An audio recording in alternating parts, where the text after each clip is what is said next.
আসসালামু আলাইকুম প্রিয় দর্শক, শখ থেকে আমি মাহফুজা আফরোজ সবাইকে আমন্ত্রণ জানাচ্ছি চটপট একটা রেসিপি দেখার জন্য। আর সেটা হলো মিল্ক ব্রেড হালুয়া। আর এই হালুয়াটা তৈরি করতে সময়ও যেমন কম লাগে, খেতেও কিন্তু দুর্দান্ত হয়। আশা করছি আজকের রেসিপি আপনাদের অনেক ভালো লাগবে। চলুন তাহলে রেসিপিটা শুরু করা যাক। প্রথমে 3 পিস ব্রেডকে আমি টুকরো টুকরো করে কেটে নিচ্ছি।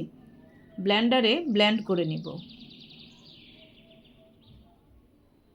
আপনারা যারা আমার চ্যানেলটি এখনও সাবস্ক্রাইব করেন নাই, প্লিজ আমার চ্যানেলটিকে সাবস্ক্রাইব করে আমার পাশে থাকবেন।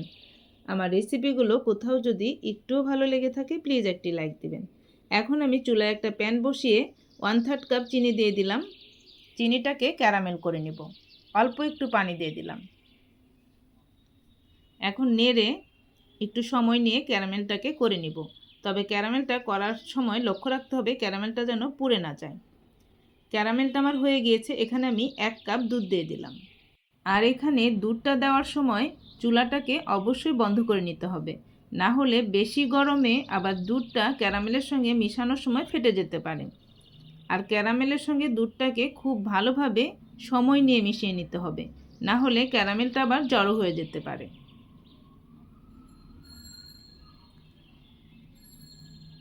ক্যারামেলটার সঙ্গে দুধটা আমার খুব ভালোভাবে মিশিয়ে নেওয়া হয়ে গিয়েছে। এখন আমি ক্যারামেলটাকে নামিয়ে নিব। আরেকটা প্যান বসিয়ে দিয়েছি। এখন দিয়ে দেব এখানে 1 টেবিল চামচ ঘি। আর এই ঘিটা দেওয়ার জন্যই এই হালুয়াটা খেতে কিন্তু অসম্ভব মজা হবে। ঘিটা আমার গরম হয়ে গিয়েছে। এখন আমি আগে থেকে যে পাউরুটিগুলো গুঁড়ো করে রেখেছিলাম সেই গুঁড়োটা এখন দিয়ে দিচ্ছি। আর এই পাউরুটির গুঁড়োগুলোকে খুব ভালোভাবে এখন ভেজে নেব। আপনারা যারা আমার চ্যানেলটিকে সাবস্ক্রাইব করেছেন তাদেরকে অসংখ্য ধন্যবাদ। আর যারা আমার চ্যানেলটি ফেসবুক পেজ থেকে দেখেন তারা ফেসবুক পেজটাতে লাইক দিয়ে ফলো দিয়ে দিবেন।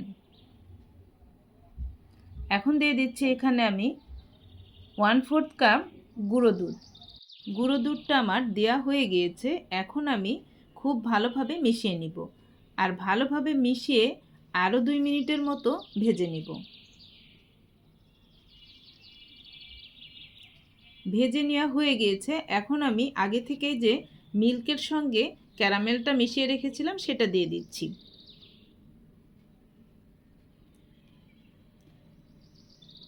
দেওয়া হয়ে গিয়েছে। এখন আমি নেড়ে চেড়ে খুব ভালোভাবে মিশিয়ে নিব। আর 2 মিনিটের মতো নেড়ে চেড়ে মিশিয়ে নিলেই এই হালুয়াটা একেবারেই রেডি হয়ে যাবে। আপনারা অবশ্যই বাসায় ট্রাই করবেন। আর আপনাদের কেমন লেগেছে আমাকে কমেন্ট করে জানাবেন। আপনাদের কমেন্ট এবং লাইক আমাকে অনেক উৎসাহ দেয়। হালুয়াটা একেবারেই শুকনো শুকনো হয়ে গিয়েছে। এখন আমি হালুয়াটাকে একটা মোল্ডে সেট করে নিব। আর সেজন্য মোল্ডে আমি আগে থেকে একটা কাগজ কেটে দিয়ে রেখেছি। এখন আমি মোল্ডে একটু ঘি ব্রাশ করে দিচ্ছি। ঘিটা ব্রাশ করা হয়ে গিয়েছে। এখন আমি হালুয়াটা দিয়ে দিচ্ছি।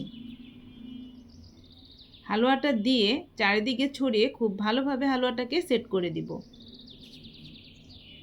আর এই হালুয়াটা ঠান্ডা ঠান্ডা খেতেই কিন্তু খুব মজা লাগে। আর সেই জন্য হালুয়াটাকে সেট করে ঠান্ডা করে 1 ঘন্টার জন্য ফ্রিজে রেখে দেব।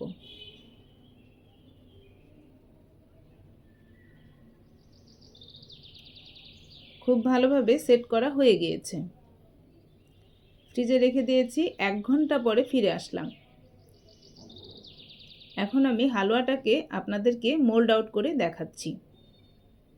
দেখতে যেমন সুন্দর হয়েছে হালুয়াটা, খেতেও কিন্তু অনেক মজা হয়েছে।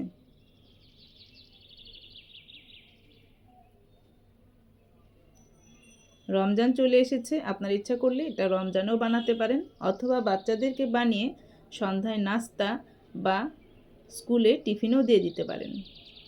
একটু বাদাম দিয়ে আমি সাজিয়ে দিচ্ছি। আপনারা আপনাদের পছন্দ মতো সাজিয়ে নেবেন। খুবই সিম্পলভাবে সাজিয়ে নিলাম। সাজিয়ে নেওয়া হয়ে গিয়েছে। এখন আমি কেটে আপনাদেরকে ভিতরটা দেখিয়ে দিচ্ছি। আশা করছি আজকের রেসিপি আপনাদের অনেক ভালো লাগবে। আজ এখানেই বিদায় নিব। আপনারা সবাই অনেক অনেক ভালো থাকবেন। আমি এবং আমার পরিবারের জন্য দোয়া করবেন। আর রেসিপিটি ভালো লাগলে প্লিজ একটি লাইক দিবেন। আবারও নতুন কোনো রেসিপি নিয়ে আপনাদের মাঝে হাজির হয়ে যাব ইনশাআল্লাহ। আর সেই পর্যন্ত আপনারা সবাই অনেক অনেক ভালো থাকবেন। আর এমন সহজ সহজ রেসিপি পেতে আমার চ্যানেলটিকে সাবস্ক্রাইব করে আমার পাশে থাকবেন। আল্লাহ হাফেজ।